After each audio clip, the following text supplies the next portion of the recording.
Time दो, हम किस्तें जमा करवाएंगे। मना नहीं कर रहे हम भाई, किस्तें नहीं जमा करवाए, हम जमा करवाने के लिए बैठे हैं तो करवाएंगे हम, पर इनकी थोड़ा सुधार हो जाए तो हम करवाएंगे। अभी भैया मेरे 10-10 हजार कमाता है, 5 हजार तो इनका खर्चा है महीने का, और बाकी हम दो, एक बहू है, पोता है, बेटा भी है, 2 लड़कियां है मेरी, उनका खर्चा है हमारा, तो उसमें भी इसकी छुट्टियां हो जाती है, तो उससे हमारा खुद का गुजारा नहीं चलता, तो हम किस्त कहाँ से भरे। तो वो हमारे पे दबाव डाल रहे हैं, नहीं किस्त भरो जो। हाँ, तो हमने है लोन दो, ये अपने 2021 में लिया था। अभी परेशानी आ रही है, हमको घर से बाहर निकाल दिया। हमने एक दिन का भी टाइम मांगा था, भी हमें आज तो रहने दो, हम कल अपना बंदोबस्त करके खाली कर दें। बोला नहीं, हमें हाथीवास सामान बाहर निकाल के हमारे सबको बाहर गिरा दिया। आज कलेक्टर के पास आए, कलेक्टर हाँ, आज कलेक्टर के पास, यहाँ पे आए मैडम के पास, हमें कोई राहत मिले, हमें हमारा वापस रहने के लिए मिले बस। मैडम से बात नहीं तो क्या बोला? मैडम ने बोला अभी हम करवाते हैं, बात करवा रहे हैं, अभी क्या कहते हैं अभी मैडम। ये हमें, मेरा नाम संतोष है, कौन लगते हो आप? मैं उनकी पत्नी हूँ। ये अजमेर में एक प्राइवेट बैंक है, उज्जीवन बैंक, उनकी जो अमानवीय करतूत है उसका मामला है, और इसी को लेकर आज हम जिला कलेक्टर महोदय के पास हम आए हैं। और जो पीड़ित व्यक्ति है वो जो कि स्ट्रेचर पे है, जो हिल डुल नहीं सकते हैं, लकवाग्रस्त हैं, उनको भी हम साथ लेकर आए हैं। ये मामला 2 दिन पहले का है, जब 2 दिन पहले बैंक पुलिस जाब्ते के साथ में बैंक उनके घर पहुंचती है और उनको तगाजा करती है कि आपने अपना लोन नहीं चुकाया, किस्तें नहीं भरी है, और बैंक लगा एक साथ, बैंक बदनीति से 3-3 नोटिस एक साथ पकड़ाती है उस परिवार के व्यक्ति को, जिस परिवार का जो मुखिया है, जिसने उन्होंने लोन लिया है, वो लकवाग्रस्त हो गए हैं, वो अपने परिवार का पालन पोषण नहीं कर पा रहे हैं। उस व्यक्ति को एक ही दिन में 3-3 नोटिस देकर उनको घर से बेदखल कर दिया, और बेदखल इस कंडीशन में किया कि उनको चारपाई पर उनके घर के बाहर, जब परसों आंधी आई थी अजमेर में, उस आंधी के अंदर कंचन नगर दोरई में, उस आंधी में अपनी पत्नी और 2 बच्चियों के साथ में इनको बाहर रात गुजारनी पड़ी।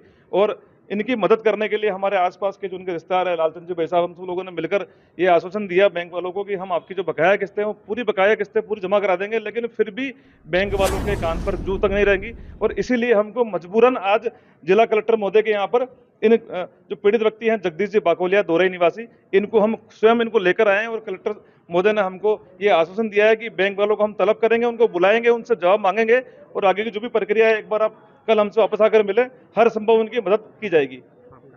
चंद्रभान गुजर, दोरई।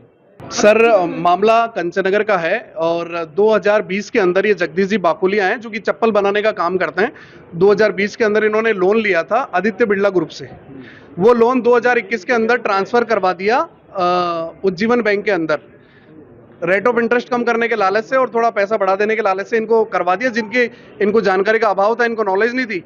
उसके बावजूद भी, रेट ऑफ इंटरेस्ट ज़्यादा होने के बावजूद भी, इन्होंने 1 साल तक पूरा लोन भरा है। अब 1 साल बाद इन पे जब कहर टूटा और अचानक से इनको लकवा आ गया, क्योंकि इनके घर में करने वाले यही है, इनकी 2-3 बच्चियां हैं, इनकी वाइफ है, वो इनके काम में सहयोग करते थे, लेकिन मेन कारीगर यही थे। आप देख पाएंगे ये मेरे पास में ही है। आज हम इनको एम्बुलेंस के अंदर गांव से यहाँ कलेक्टर मैम के पास लेकर के आए हैं, और जब इनको लकवा आ गया तो ये 9 महीने तक किस्तें नहीं भर पाए थे।